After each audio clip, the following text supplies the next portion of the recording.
Buenos días, Juan José Rubiño Romero, abogado, acompañado de Adelina Hinarejos Martínez, también abogada, los dos de Rubiño Abogados y de Esther Ramallo, intérprete de lengua de signos. Ante todo esperamos que todos estéis bien, mucho ánimo a todos y que aguantemos la situación lo mejor posible, todo irá bien seguramente.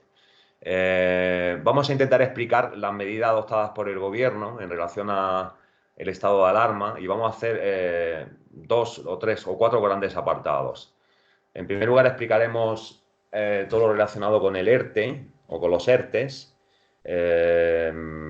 básicamente el apartado de los trabajadores. Si quizá haremos alguna pincelada respecto de las empresas, pero nos enfocaremos en el apartado de los trabajadores. Después explicaremos lo relacionado con los autónomos, trabajadores autónomos. Después de eso explicaremos las medidas sociales, sobre todo relacionadas con los temas de familia, temas de personas divorciadas o separadas y régimen de visitas o guardia y custodia de los hijos en común.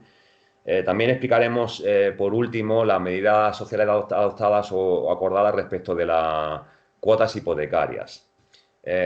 Si tenéis alguna duda concreta, porque explicaremos cosas genéricas, pues tan sencillo como que contactéis con nosotros y os explicamos vuestro caso concreto si lo necesitáis. Por lo tanto, empieza Adelina con los ERTES. Venga, adelante, Adelina. Hola, buenos días a todos y a todas. Espero que estéis todos bien, tanto vosotros como vuestras familias, y que el confinamiento en casa pues lo llevéis lo mejor que podáis. El expediente de regulación de empleo respecto de los trabajadores lo que supone no es la finalización del contrato, no se acaba el contrato.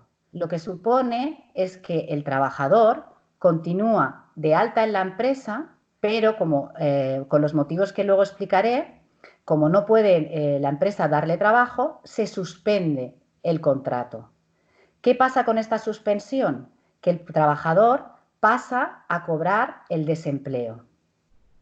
Es importante que, como novedad, el gobierno permite que los trabajadores que lleven poquito tiempo trabajando y que no tengan derecho a desempleo normalmente, en este supuesto extraordinario de ERTE por el estado de alarma, sí que cobrarán el desempleo durante el tiempo en el que dure el estado de alarma. Que de momento ha sido De momento son 15 días hasta el 28, no, el hasta el 28 de 28 marzo, de marzo, pero se prevé prórroga por 15 días más hasta el y 12 bueno, de abril. estaremos pendientes de hasta cuándo. Por tanto, es importante que sepáis que vais a seguir cotizando también, la empresa seguirá cotizando, aunque se beneficiará de una exoneración de pago de las cuotas, pero vosotros vais a seguir cotizando y de alta y cobrando el desempleo. También es importante que sepáis que este periodo de desempleo que estáis cobrando no se tendrá en cuenta como gastado cuando más adelante tengáis que cobrar otra prestación de desempleo. Por otro lado, también es importante que sepáis que existen dos tipos de ERTE. Os puede Antes de, afectar antes de eso, Adelina, di cuánto van a cobrar de prestación de la desempleo. prestación el 70% de la base reguladora. ¿Qué significa La esto? base reguladora significa no es lo que cobráis normalmente en la nómina, sino que en la misma nómina podéis ver abajo que suele poner base de cotización de contingencias comunes o BCCC, depende del formato de nómina. Ahí ese importe es el que se le aplica el 70%. Y eso es lo De que la cobraréis de media, prestación, de la media de la de media de los los... 6 últimos meses. Depende si el trabajador ha empezado a trabajar un mes antes, pues se coge la media de ese mes. En fin, pero más o menos suele ser eso, la media de los 6 últimos meses. ¿Vale? También es importante que sepáis, lo que os iba a comentar es que puede haber trabajadores que se les suspenda el 100% de la jornada, por lo tanto cobrarán el 70% respecto de su 100% de jornada de desempleo y no irán a trabajar. Pero también puede haber trabajadores que lo que la empresa decida es reducir la jornada. Imaginar que tenéis una jornada de 8 horas y que os reducen el 50%. Por lo tanto, trabajaréis el 50% en la empresa y cobraréis ese 50% como nómina de la empresa y esa parte del 50% que no trabajáis se os va a pagar como desempleo, es decir, cogerán la mitad de la base de cotización y se le aplicará un 70%. Insisto, seguís de alta, cotizáis al 100%, por lo tanto se tendrá en cuenta efectos de otras prestaciones como jubilaciones, bajas maternales, para todo. Y además este periodo consumido de paro no se descontará como consumido para otro paro posterior.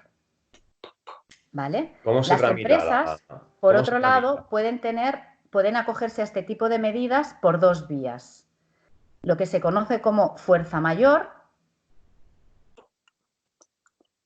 o lo que se conoce como causas económicas, técnicas, organizativas y de producción.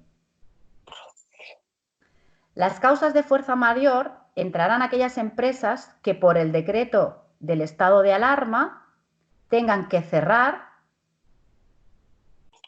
obligatoriamente, de forma directa o indirecta. Por ejemplo, un comercio de ropa, una tienda de ropa, tiene que cerrar porque no puede abrir al público. Empresas de formación, gimnasios, todos estos tienen que cerrar y podrán acogerse a la fuerza mayor. Pero hay otras empresas que a lo mejor no están obligadas a cerrar directamente, pero ven necesario reducir su plantilla porque tienen menos pedidos. Imaginemos una empresa de pizzería que hacían venta en domicilio y venta al público. Es verdad que la venta en domicilio pueden continuar haciéndola, pero también es verdad que la venta al público no pueden hacerla. Por lo tanto, la venta al público en establecimiento, en la tienda. Por lo tanto, pues posiblemente vean obligadas a reducir parte de la plantilla y aplicar un ERTE por causas económicas, técnicas, organizativas. Estos son ejemplos, ¿vale? Cada empresa pues acogerá lo que considere. En todo caso, tenéis también que saber que es un procedimiento mucho más rápido.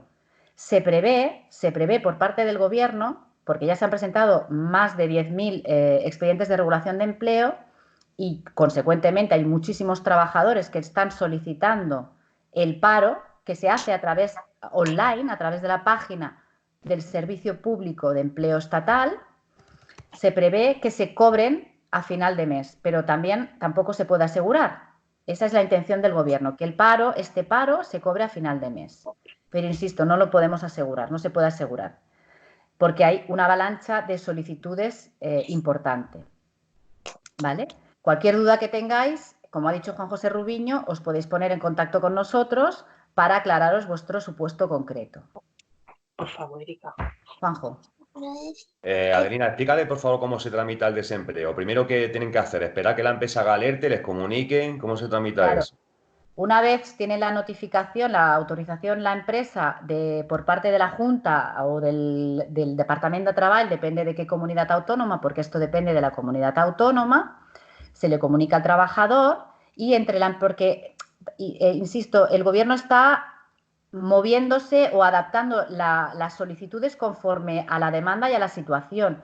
Inicialmente se preveyó cita previa por el trabajador a través de Internet, de la página web del Servicio Público de Empleo Estatal, y no había que ir a la oficina porque las oficinas están cerradas, y por otro lado les llamarían un funcionario al trabajador para tramitar esta solicitud.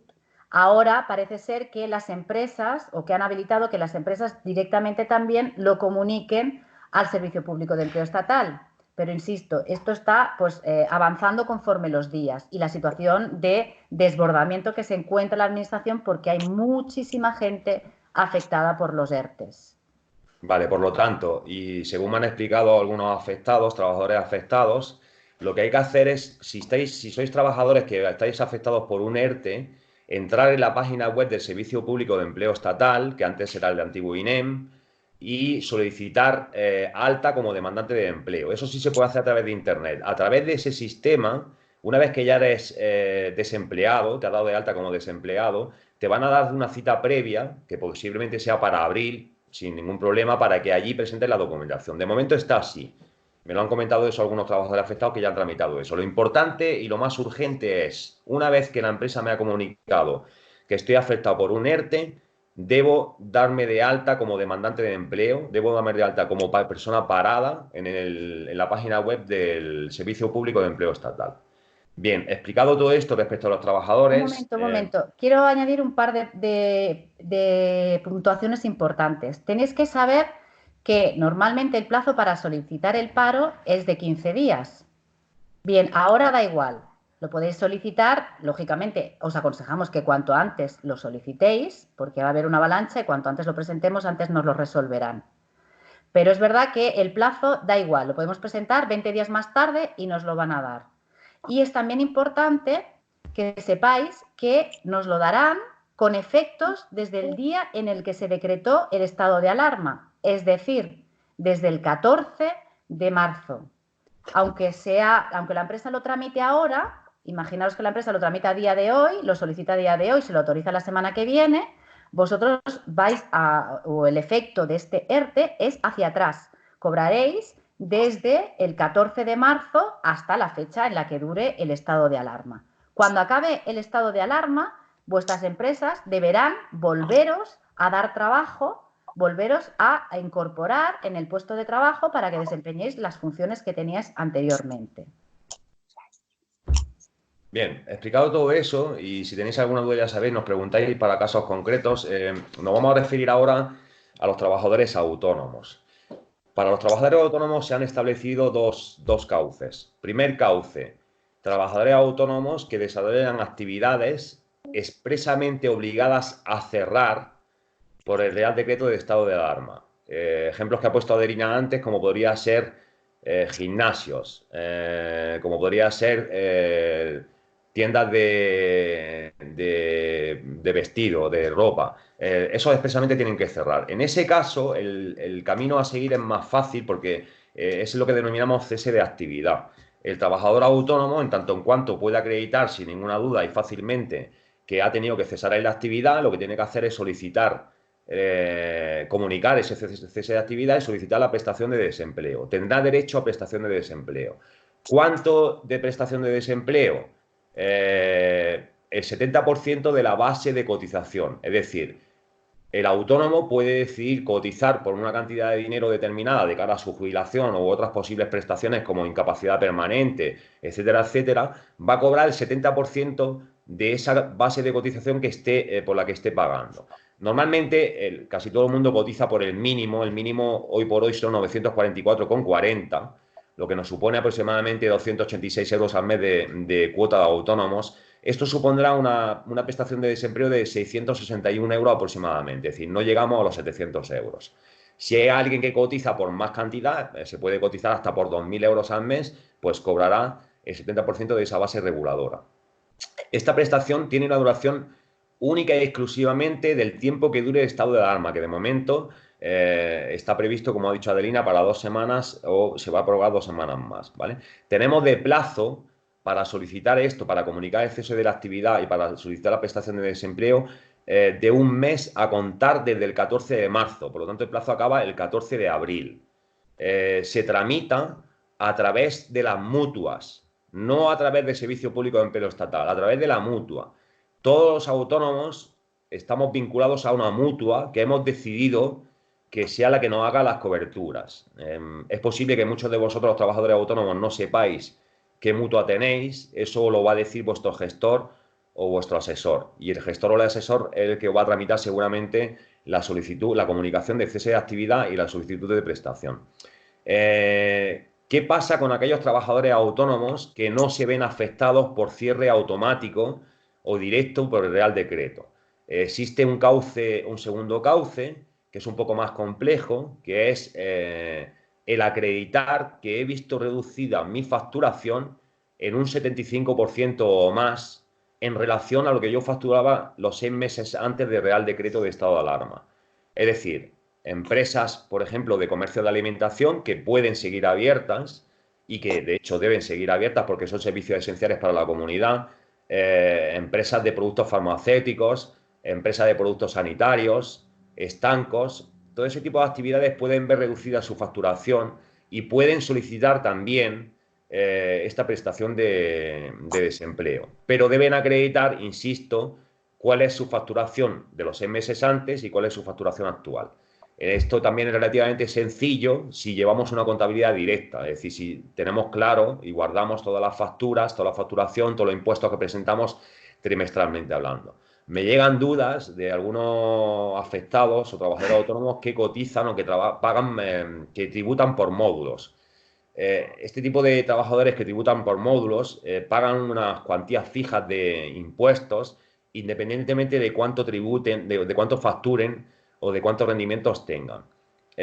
Son ciertas actividades que están regladas y que no es necesario que las expliquemos, pero podría poner ejemplos como el sector del taxi, el sector de las peluquerías, algunos sectores de hostelería. En estos casos no está previsto que cómo pueden acreditar y cómo pueden solicitar, cómo pueden acreditar la reducción de la facturación y cómo pueden solicitar la prestación. Sí que es verdad que sabemos, y así se nos ha comunicado a todos los operadores jurídicos, que estamos esperando que el gobierno adopte medidas al respecto. Es posible que en los próximos días el gobierno habilite un cauce para todos los trabajadores autónomos que estén tributando por módulos. Ya lo veremos y cuando lo tengamos ya os explicaremos cómo es. Es importante además que sepáis que da igual que hayáis generado o no tengáis derecho a la prestación de desempleo, se cobrará sí o sí. También, al igual que los trabajadores asalariados, como ha explicado Adelina, no se computará, no se descontará de cara a posibles prestaciones de desempleo futuras, es decir, que si dentro de un año, por el motivo que sea, entráis en desempleo, no se descontará lo que hayáis cobrado ahora. Y es importante también que sepáis que se tiene como cotizado, es decir, este periodo de desempleo se cotizará a cargo del Servicio Público de Empleo Estatal y se computará a efectos de posibles prestaciones futuras como jubilación, maternidad, paternidad, incapacidad permanente, etcétera, etcétera. Y por último, también es importante que sepáis que tampoco se debe pagar la cuota de autónomos. Por lo tanto, tenemos dos ventajas. Una, cobramos una prestación de desempleo, 70% de nuestra base de cotización. Y segunda, no tenemos que pagar la cuota de autónomos. Y además, una tercera ventaja que ya le he dicho que es que se tiene como cotizado. Si tenéis alguna duda concreta, insisto, no la planteáis y vamos a explicaros si podemos en casos concretos. Vamos a pasar ahora Un momento, Juan José. ¿La duración de esta prestación? La duración de esta prestación está prevista, de momento, solamente por un mes, ¿vale?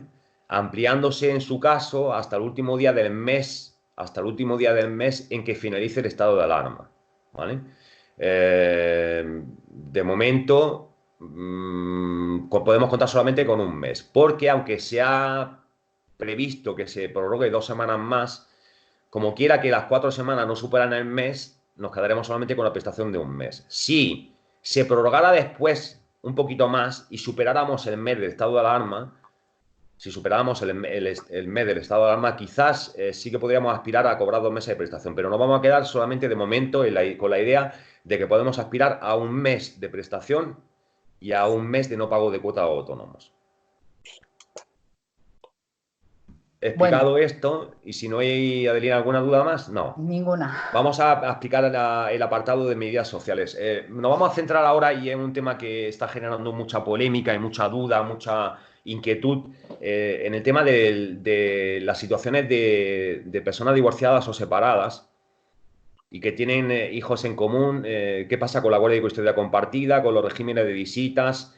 Tenéis que saber que cada zona provincial o cada provincia en su propio juzgado han adoptado medidas más o menos parecidas, pero no exactamente iguales. Adelina intentará explicar las más común, las que más nos afectan a nosotros, que son Granada y Barcelona, aunque podrá poner ejemplos de, por ejemplo, Valladolid o alguna otra provincia que más o menos, insisto, son parecidas, pero no exactamente iguales. Adelante, Adelina. Bueno, es verdad que esto nos ha generado muchísimas dudas a gente que nos ha llamado. Llevamos muchos días con llamadas, con comentarios incluso a través de la página web de cómo se interpreta o qué pasa cuando tenemos una sentencia o un auto en el que se establece un régimen de visitas un régimen de guardia y custodia respecto de nuestros hijos, ya estemos casados, ya sea medidas de hijos respecto de personas que no estén casadas. Lo primero que tenéis que tener en cuenta es que incluso el Consejo General del Poder Judicial así lo entiende, que el estado de alarma no afecta al cumplimiento de las sentencias. Por lo tanto, lo que tenéis que hacer es cumplir con el régimen de visitas, régimen de estancia que tenéis en la sentencia. Ahora bien, sí que hay ciertos matices que se han ido acordando por los diferentes partidos judiciales, entre los que vamos a mencionar expresamente Barcelona y Granada, ¿vale? Por lo tanto, ¿cuál es la interpretación? Tenemos una sentencia que nos dice que hay un régimen de visitas, tenemos que cumplirla. Ahora bien, también es importante que de cara al interés del menor, los padres intentemos llegar a un acuerdo, a un consenso y establecer cómo vamos a actuar durante este periodo. Imaginemos que es un matrimonio o unos padres que tienen, que uno de los padres, por ejemplo, trabaja como enfermero, como médico y por tanto es una persona expuesta. Lo lógico sería que entre los dos se hablaran y llegaran a un acuerdo para que el menor estuviera con el otro padre o madre, para evitar un posible contagio de coronavirus al menor. Por lo tanto, si cualquier acuerdo que podáis alcanzar en el que los dos estéis conformes y que beneficie al menor y que evite el movimiento del menor, siempre será preferible. Pero si no llegáis a un acuerdo, insisto, se debe cumplir el régimen de visitas que tenéis en la sentencia, en el auto, que esté vigente en ese momento. Por lo tanto, respecto de la guardia y custodia compartida, ¿se mantiene la guardia y custodia compartida? Vuelvo a insistir con un ejemplo. Imaginemos que tenemos una guardia y custodia compartida de intercambios semanales, cada semana con un papá o con un papá o con otro papá. Bien, podéis llegar a un acuerdo para evitar tanto movimiento y decir, bueno, pues son 15 días con uno y 15 días con otro. Que sepáis que los acuerdos que alcancéis durante este periodo no afectará cuando se levante el estado de alarma, porque es un supuesto muy excepcional, es un acuerdo adoptado excepcionalmente. Luego no nos puede venir el otro padre o madre y decirnos, no, es que como durante el estado de alarma dijimos que va a ser cada 15 días, pues ahora será cada 15 días. No, eso no va a afectar, ¿vale? Se mantendrán las medidas que se hayan adoptado, pero si llegáis a un acuerdo en este periodo es mucho mejor, ¿vale? Por tanto, desde Rubiño Abogados apelamos un poco al entendimiento entre los papás. ¿Qué pasa con el régimen de visitas en guardia y custodia en exclusiva? Los intercambios los fines de semana se mantienen vigentes, sean o no con pernocta.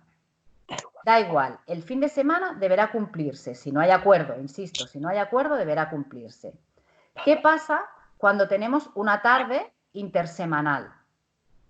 Si la tarde dentro de la semana no tiene pernocta, imaginar que es miércoles por la tarde, 3 horitas. Esta en Granada o desde Granada y la mayoría de juzgados entiende que debe suspenderse.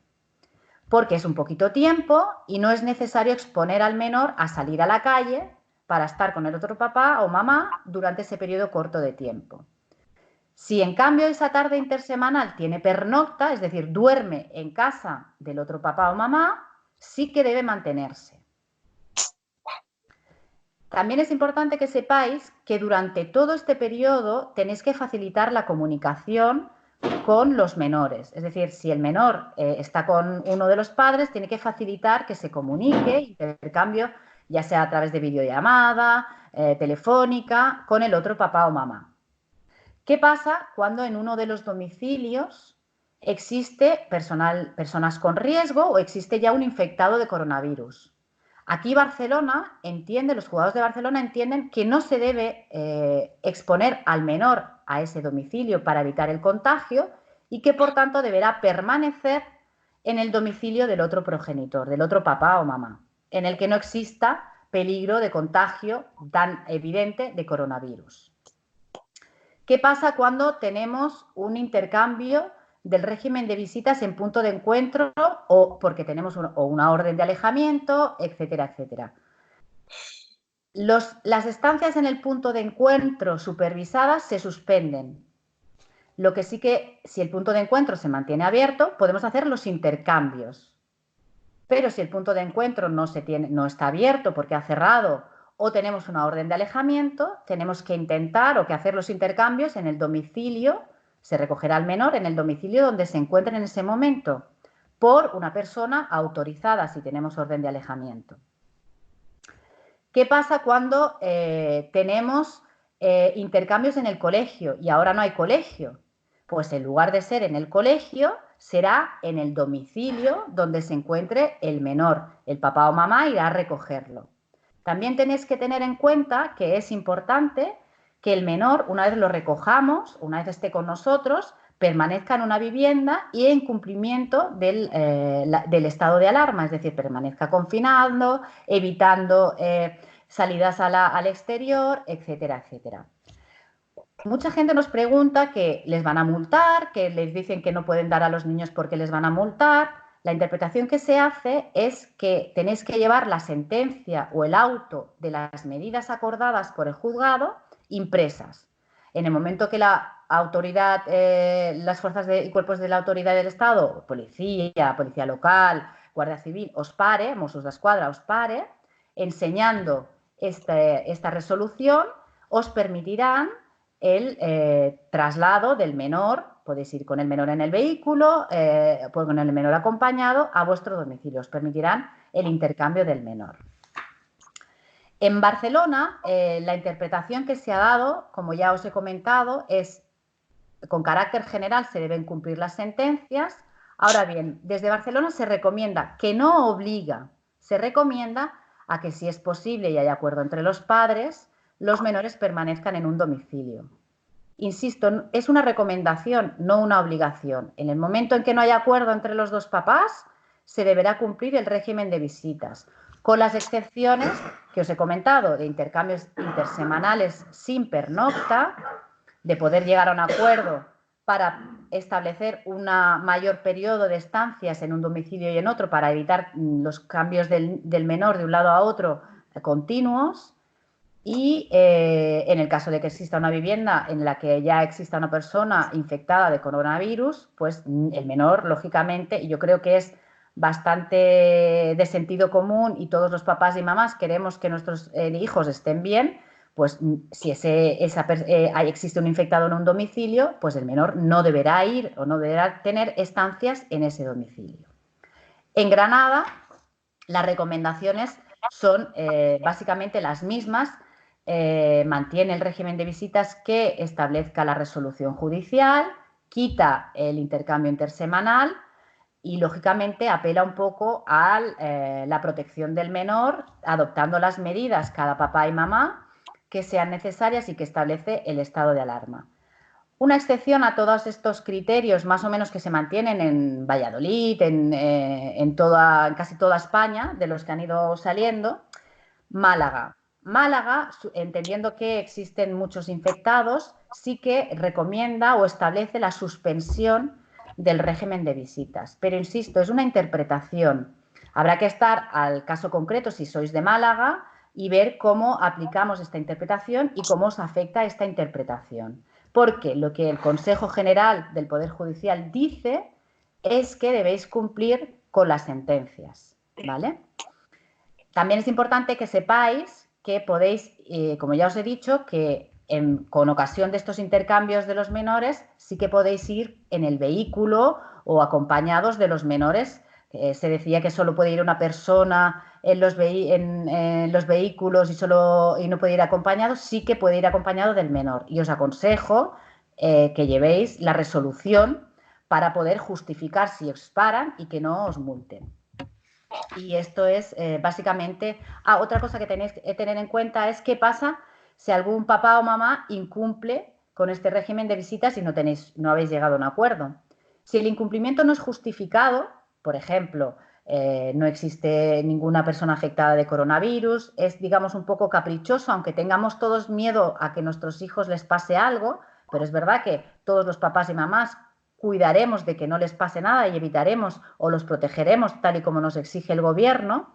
Si algún papá o mamá se niega, se podrá pedir la ejecución o el cumplimiento de esta sentencia que tengáis, pero tendremos que esperar a que se levante el estado de alarma, porque como todos sabéis, los juzgados, salvo los de violencia de género y algunos penales, y los juzgados están paralizados, suspendidos los plazos y por lo tanto los procedimientos de ejecución no se reiniciarán hasta que finalice el estado de alarma. Por lo tanto, tendréis que guardar toda la información que acredite ese incumplimiento para luego poder ejecutar contra ese incumplimiento que no se basa en ninguna justificación que permita el gobierno al respecto. Bien, aclarado todo el tema de la guardia y custodia, régimen de visitas compartidos en relación a hijos comunes de padres y madres separados o divorciados. Entendemos que tenemos que explicar también un aspecto social importante, que es la solicitud a la entidad bancaria para dejar de pagar la cuota hipotecaria. Eso se puede solicitar desde el día 19 de marzo. Del día 19 de marzo, si creemos que no podemos pagar la cuota hipotecaria, debemos solicitarlo directamente en el banco. Como quiera que las oficinas bancarias no todas están abiertas, entiendo que se podrán solicitar. Ya hay algunos formularios colgados por internet de algunas entidades bancarias. Se puede solicitar, entiendo, a través de las páginas web de cada entidad bancaria. Ahora bien, hay que cumplir una serie de requisitos. En el caso de trabajadores asalariados, lo primero es haber perdido el empleo. Es decir, si sigo trabajando normal, no tengo derecho a pedir la suspensión en el pago de la cuota hipotecaria. Y en el caso de empresarios o trabajadores autónomos, debo acreditar haber perdido el 40% de mis ingresos o de ventas. Fijaos que no habla del 75%. Está hablando de haber visto reducido en los ingresos o facturación en un 40%. Además de cumplir este requisito, es decir, estar en desempleo o haber reducido mis ingresos o facturación en un 40%, debo acreditar que mis pagos hipotecarios, o sea, la cuota hipotecaria unida a lo que me cuestan los suministros básicos, es decir, luz, agua y gas y poca cosa más, superan el 35% de los ingresos familiares. Es decir, si yo en casa se ingresan 1.000 euros en total entre todos los miembros de la familia, debo acreditar que los pagos de la familia, pagos que se relacionan con la hipoteca, luz, agua y gas, superan los 350 euros. Es decir, si estoy pagando 400 euros de hipoteca, más 100 euros de luz, más 100 euros de agua, más 100, tengo derecho a solicitar eso.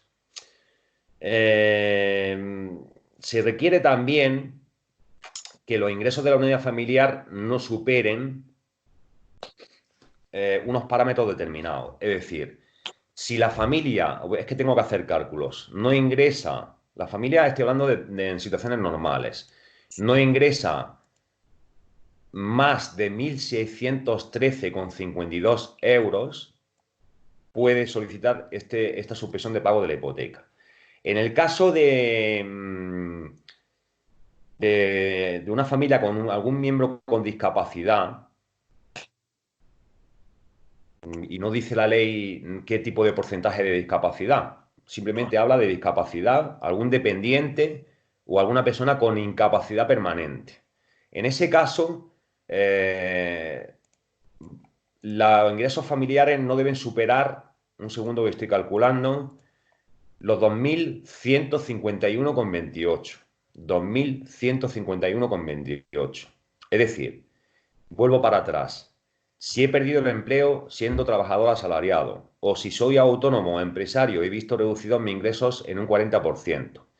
Si además la cuota hipotecaria con el pago de la luz, del agua y del gas supone más del 35% de los ingresos familiares, y si además no superan los ingresos familiares los 1.600 y pico euros que he dicho antes en una familia sin situaciones especiales, o los 2.151,28 en el caso de que en la familia haya algún miembro con discapacidad o algún miembro con dependencia o algún miembro incapacitado, puedo solicitar el dejar de pagar la cuota hipotecaria.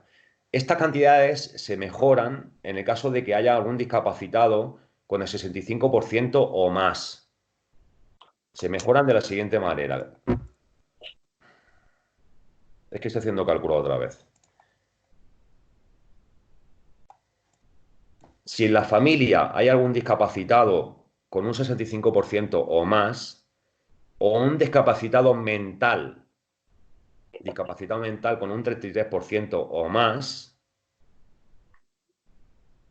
si los ingresos familiares no superan los 2.689,20 mensuales y cumplo los otros requisitos, puedo solicitar además el dejar de pagar la cuota hipotecaria. Si además en la familia hay alguna persona mayor de 65 años o algún hijo menor y soy familia monoparental, es decir, de solamente madre o solamente padre, estas cantidades se ven mejoradas, pero eso ya lo explicaríamos en casos concretos. Por lo tanto, resumiendo, he perdido el empleo, soy trabajador de salario y he perdido el empleo, o soy trabajador autónomo o empresario y he visto reducido mis ingresos o facturación un 40%, lo que yo pago de hipoteca y de suministros básicos de la vivienda supera el 35% o más de los ingresos de la familia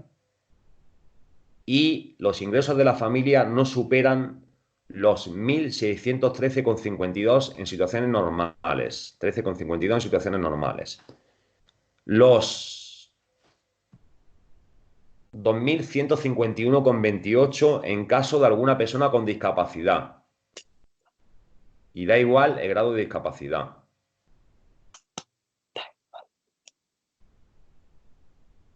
O los 2.689,20 en caso de alguna persona con discapacidad igual o superior al 65%.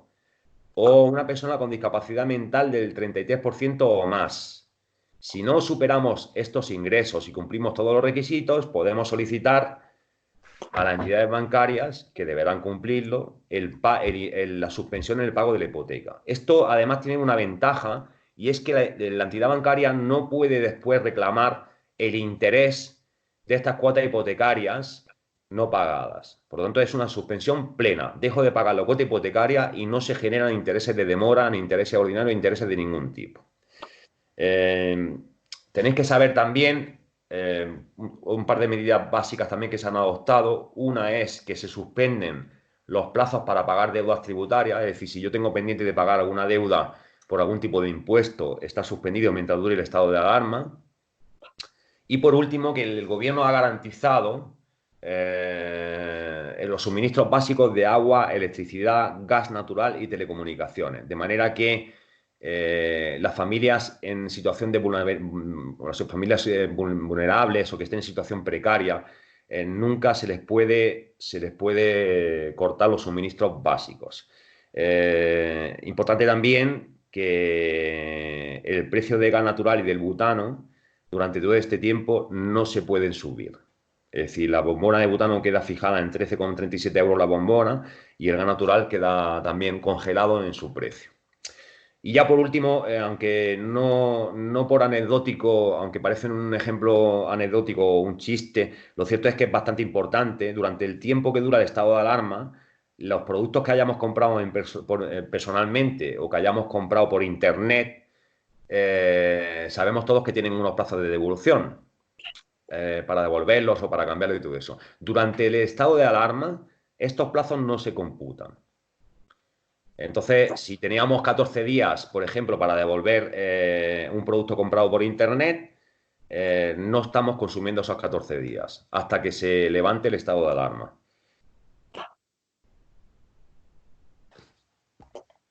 Adelina, ¿tenemos algo más que comentar? ¿Alguna duda, alguna pregunta? Dos cositas más. Respecto de esto, no. Bueno, las telecomunicaciones tampoco se suspenden. No, o sea, se no se garantizan las suspende. telecomunicaciones. Sí.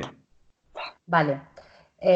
Dos apuntes más y con esto yo creo que hemos hecho una explicación genérica. Otra cosa que nos estáis preguntando también es qué pasa con la pensión de alimentos. Claro, muchos papás o mamás obligados al pago de una pensión de alimentos e incluso de una pensión compensatoria se encuentran con que se les ha aplicado un ERTE y por lo tanto van a ver reducido los ingresos que tienen. Tenéis que saber que debéis pagar la pensión de alimentos igual. Tenéis que saber que para poder evitar el pago debe haber una circunstancia que permanezca en el tiempo y por tanto iniciar un procedimiento de modificación de medidas. Como todos sabemos, este periodo o esta situación es excepcional y temporal. Esperemos que dure lo menos posible, pero no deja de ser temporal. Por lo tanto, mantenéis, aquellas personas que están obligadas al pago de la pensión de alimentos, se mantiene esa obligación de la pensión de alimentos. Se mantiene la obligación del pago de la pensión compensatoria, aunque nos suspendan el contrato y estemos afectados por un ERTE. No obstante, volvemos a interpretar esto siempre que exista un acuerdo entre ambos progenitores y que durante este tiempo decidan que porque el niño o la niña va a estar, por ejemplo, más tiempo con el papá que tiene o mamá que tiene que pagar esa pensión de alimentos, pues se puede llegar a un acuerdo escrito en el que diga que ese papá o mamá no va a pagar esa pensión de alimentos porque va a estar más tiempo con él. Porque, por ejemplo, el otro papá o mamá pues trabaja en hospitales y por lo tanto para evitar el contagio pues deciden que se vaya con el papá o mamá que tiene que pagar la pensión de alimentos. Pero estos son acuerdos que van a durar este periodo de estado de alarma. Si no existe acuerdo, volvemos al cumplimiento de la sentencia. Tenemos que pagar la pensión de alimentos. Nuestros hijos e hijas comen, consumen y duermen y gastan luz y gastan agua y todo lo que gastan normalmente, incluso en este estado de alarma. Por lo tanto, tenemos que contribuir a su sustento y cumplir con la sentencia. Dos puntos importantes. La pérdida del trabajo o la reducción de los ingresos no nos justifica, porque, insisto, este periodo es temporal, no nos justifica a esa reducción o a no decidir no pagar la pensión de alimentos. Otra cosa será que más adelante esa situación sí que se prolongue y sea más definitiva, que esperemos que no sea, que todos mantengamos nuestro puesto de trabajo, que nuestras empresas o que las empresas vuelvan a continuar la actividad cuando se levante el estado de alarma y puedan darnos trabajo y todos volvamos a la normalidad. Pero si eso no es así, en el caso particular, sí que se podrá pedir una modificación de medidas porque la situación se vuelve definitiva, no temporal y circunstancial. En resumen, yo quiero insistir en estos dos que ha dicho Adelina. Uno, los acuerdos a los que lleguemos de forma puntual con nuestras parejas respecto de nuestros hijos comunes, véase por el régimen de visitas que lo alteramos o lo cambiamos, o la estancia de permanencia en un domicilio o en otro que también lo hemos cambiado, porque dejamos de pagar pensión de alimentos o porque pagamos más porque hemos acordado que ahora va a estar más tiempo contigo que conmigo. Eso no se prolonga más allá que lo que dura el estado de alarma.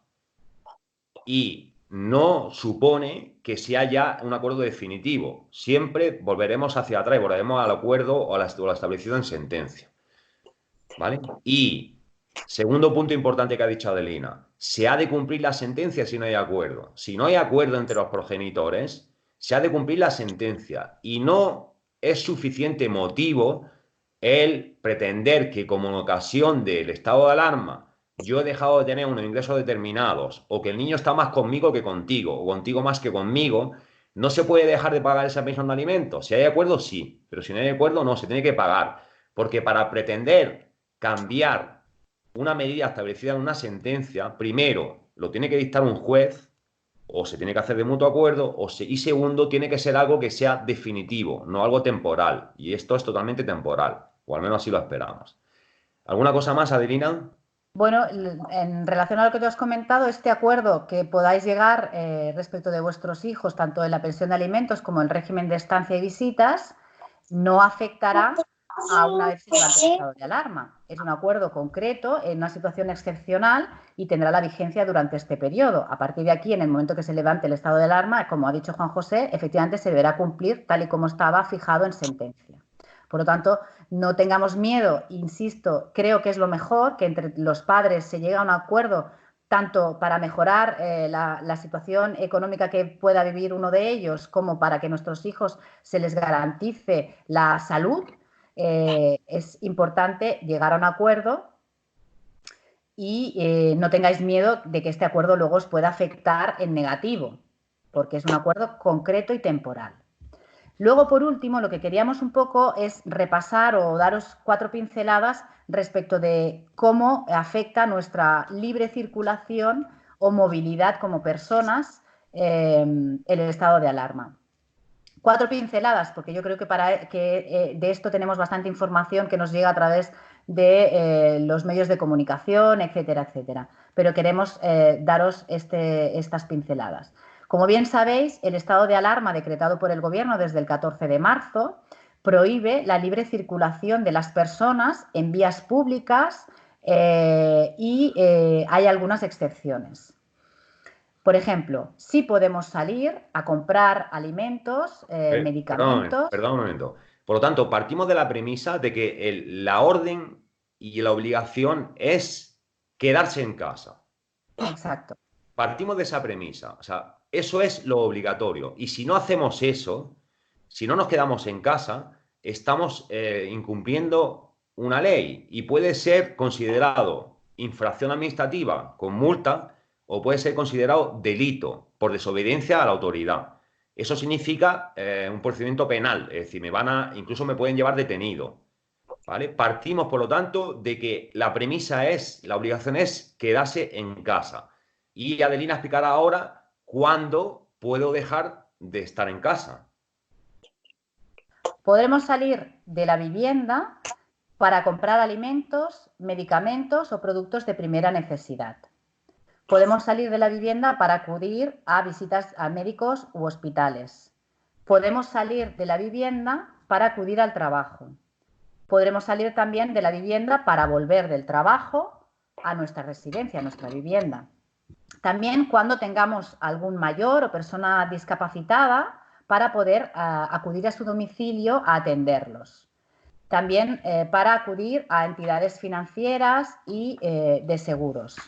Se ha ido interpretando poco a poco, un poquito más y ampliando estas excepciones que nos permiten salir. Y, por ejemplo, es importante que sepáis que cuando con nosotros convive una persona discapacitada intelectualmente, que muchas veces es necesario salidas al exterior porque terapéuticamente les viene bien, podemos salir con ellos acompañándolos un ratito para que puedan despejarse y para que puedan controlar y encontrarse mucho mejor para su bienestar. Pero insisto, esto es siempre una zona próxima a la vivienda, esta salida no puede ser que yo me vaya de paseo a la playa, etcétera, etcétera. Tenéis que tener en cuenta también que las zonas comunes de las comunidades de propietarios también se entienden como vía pública y por lo tanto tampoco podemos salir a jugar al patio de la comunidad de propietarios, etcétera, etcétera. También podemos salir cuando exista una causa de fuerza mayor o situación de necesidad. Por lo tanto, habrá que verse en cada caso concreto qué es lo que ha pasado para que salgamos y, por lo tanto, la autoridad que nos pare, pues si lo entiende justificado, no nos multará. Y, como ya hemos dicho anteriormente, podemos salir para dar cumplimiento al régimen de visitas. ¿Cómo tenemos que salir? Siempre tendremos que salir individualmente, una única persona. Ahora bien, podemos salir acompañados cuando acompañemos a una persona discapacitada, a personas mayores o a personas menores o a otra persona que por cualquier otra circunstancia se justifique que debamos acompañarlos. Imaginaros que vamos a recoger al hospital a un amigo que se le ha roto, que tiene un problema en el cuello y no puede conducir y no puede ir solo. Entonces, en ese caso lo podremos justificar con el parte médico y podemos acompañar a este amigo o amiga o familiar. Pero en general solo podremos ir acompañados de menores o solo podremos acompañar a menores, a personas con discapacidad o personas mayores.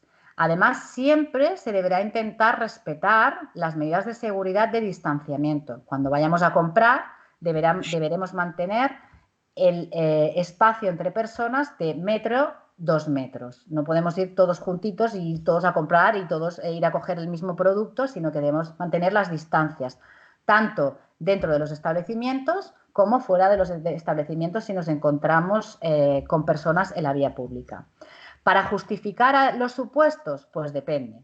Si, por ejemplo, vamos a trabajar, pues con un justificante de nuestra empresa conforme vamos a trabajar, lo podemos enseñar a la autoridad y, por lo tanto, nos permitirá la libre circulación. Si somos autónomos, aconsejamos que vayáis con vuestro IAE, con el que acredita dónde tenéis la actividad y que sois autónomos, y, por lo tanto, lo podráis justificar ante la autoridad. Si son visitas al médico o hospitales, pues con la cita médica o del hospital. Y, en fin, básicamente... Si es para comprar, el ticket de la compra. Sí. Si es para poner gasolina, el ticket de la gasolinera. Si es para comprar tabaco, que los estancos se consideran de primera necesidad, pues el producto o el ticket. Bueno, todo lo que se os ocurra. Lo que estamos viendo que efectivamente los establecimientos están dando siempre los tickets para que podáis justificar esa salida excepcional y en las causas que expresamente se prevén.